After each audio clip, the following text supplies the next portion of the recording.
Hello guys, hello, this is for Cancer.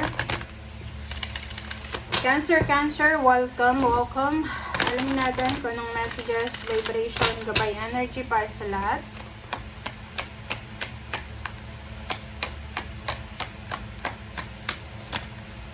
This is general reading guys, so pwede kayong makaresonate Cancer. Okay, yung message mo na to ay pareho siya ng Pisces. So, since pareho naman kayo ng zodiac sign, panoorin mo yung Pisces, Cancer. Okay. So, dito sinasabi, Cancer, na there's a new beginnings.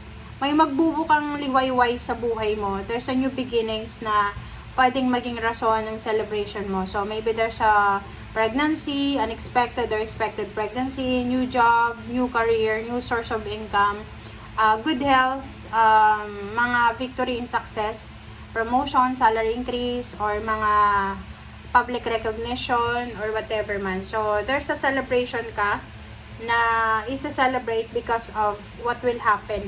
Okay? So, kung ano man ang magsisimula sa'yo, sinasabi ng barahan na you're celebrating. Okay?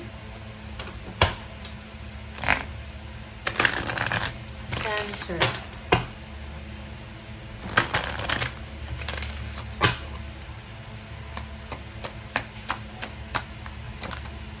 Alright, simplify your life daw, Cancer. So, dito sa 2 weeks na to, Cancer, sinasabi ng barahan na kailangan simple lang ang buhay. Gawin mong simple yung buhay mo. Alisin mo daw yung mga basura sa bahay nyo. And kailangan mo ng balanse between your work life, home life, para sa balancing flow ng buhay mo. Okay? So, ano yung ibig sabihin yan? Baka masyado ka ng masyado ng magulo yung bahay mo. Unahin mo yan, yung mga hindi mo na nagamit, itapon mo or i-donate mo. Yung iba naman sa inyo dito, yung mga tao sa buhay nyo na wala namang silbi. Nako, maikli lang yung buhay, alisin nyo na. Okay? Parang ganun, mga friend list, sa friend list mo, mga friends na hindi naman nagme-message sa'yo. Parang ganun. For me, resonated ako dito. I'm not Cancer.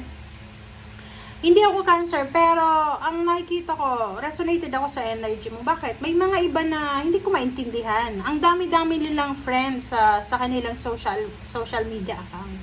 Sa blue app, red app, ganyan, sa mga kung ano-anong app, black app, parang ganon. Hindi ko maintindihan. Ang dami nilang friends, pero ang tanong ko, everyday ba nila yung nakakausap? Or ano bang nakukuha nila? Mga views, parang ganon. Pero I don't know. Kasi dapat, di ba, kung hindi, like yung mga social media account na hindi mo naman pinagkakakitaan, ang dapat doon, kung sino lang yung nagka-interact mo everyday, yun lang yung i-add mo. Kasi parang basura yung iba na ako, para sa akin, mas gusto kong yung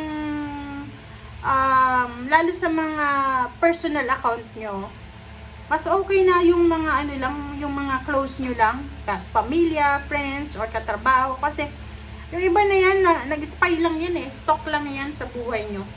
Diba? Parang panggulo lang yan sa buhay nyo.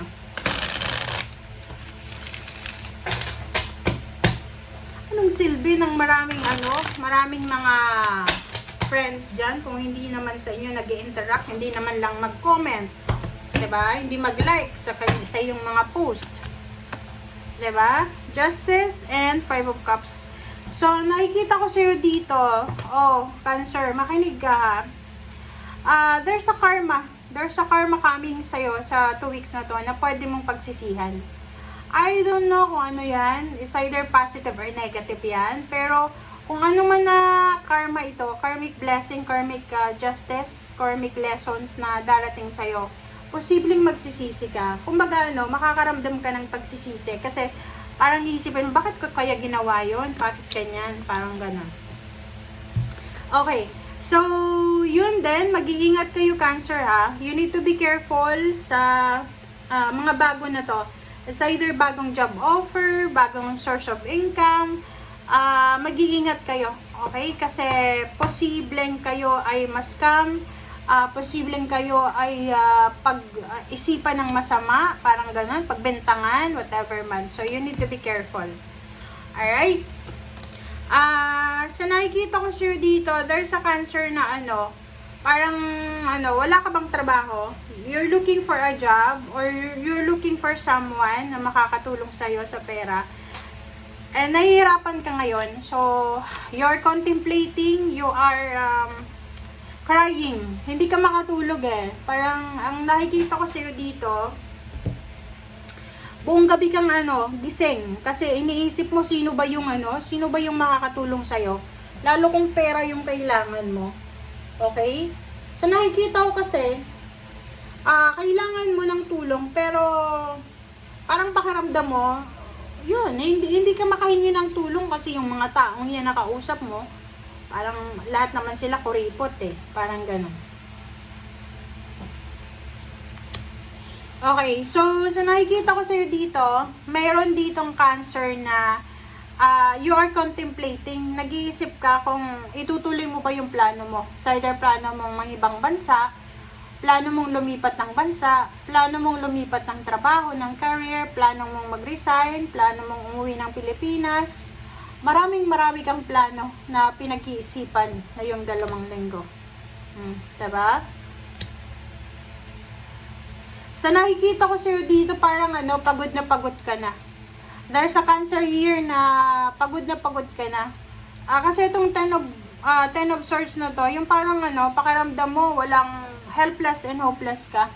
Pakiramdam mo, iniisip mo, kailan ba matatapos yung problema ko? Kailan ba magiging stable yung buhay ko? Parang ganun. So, sabi ng baraha sa'yo dito na you're releasing yourself.